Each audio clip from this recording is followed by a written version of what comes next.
আয়াত ৩৯ ইল্লা তানফিরু ইউআযযিবকুম আযাবান আলীমান ওয়া ইস্তাবদিল কওমান গায়রাকুম ওয়া লা তাদুররুহু শাইআন ওয়াল্লাহু আলা কুল্লি শাইইন কাদির।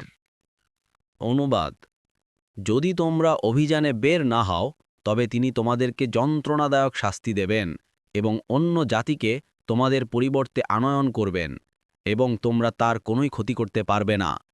আর আল্লাহ সব কিছুর উপর ক্ষমতাবান। ১ নম্বর ফুটনোটে বিবরণ। এ আয়াতে অলস ও নিষ্ক্রিয় লোকদের ব্যাধি ও তার প্রতিকার উল্লেখ করে সর্বশেষ ফয়সালা জানিয়ে দেওয়া হয় যে তোমরা জিহাবে বের না হলে আল্লাহ তোমাদেরকে মর্মন্তুদ শাস্তি দিবেন এবং তোমাদের স্থলে অন্য জাতির উত্থান ঘটাবেন। আর দ্বীনের আমল থেকে বিরত হয়ে তোমরা আল্লাহ ও তার রাসূলের বিন্দু মাত্র ক্ষতি করতে পারবে না, কেননা আল্লাহ সব বিষয়ে শক্তিমান।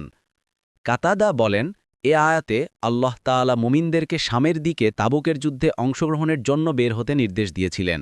তিনি জানেন এ যুদ্ধে কত কষ্ট রয়েছে, তারপরও তিনি এ যুদ্ধে বের না হওয়ার ব্যাপারে সাবধান করেছেন। তাবারি